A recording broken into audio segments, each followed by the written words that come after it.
As you can see, I have a lot of clothes. In fact, as an American, I on average haven't worn 82% of my closet in the last 12 months. Additionally, 24% of my clothing shopping will end up as waste in a local landfill or incinerator.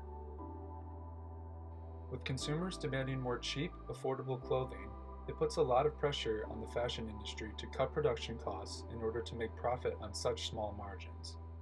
Therefore, companies often choose the cheapest way to manufacture clothes.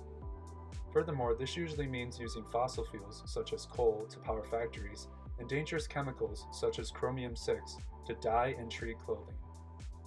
In the major textile producing city, Kapoor, for example, more than 50 million liters of toxic wastewater leaves local factories every single day.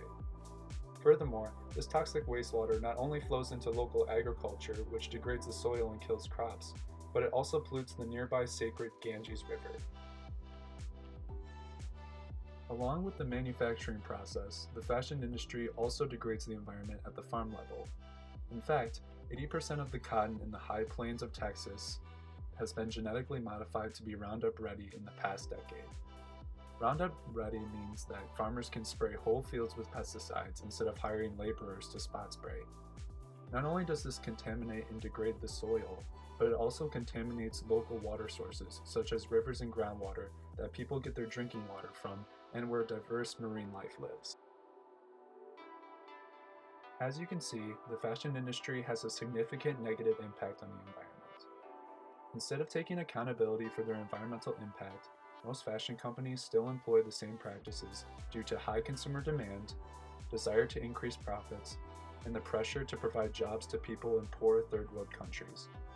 In order to get fashion companies to become more environmentally friendly, we as consumers need to change the way we buy clothing, and governments need to start penalizing corporations for their degradation of the environment. With that in mind, here are 5 ways you can reduce your fashion environmental impact. First, you can simply buy less clothing. For example, instead of buying 4 shirts, you should instead buy 1, as 80% or 3 out of the 4 shirts you buy, you won't end up wearing. Second, you should buy from sustainable brands.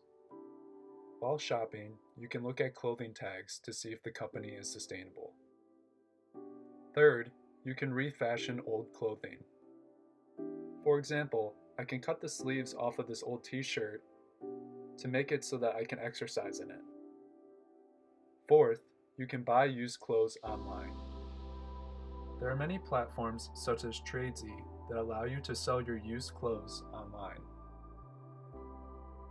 Lastly, you can swap clothes with another person. Since my friend Lily liked my sweatshirt and I liked her t-shirt, we swapped to eliminate waste.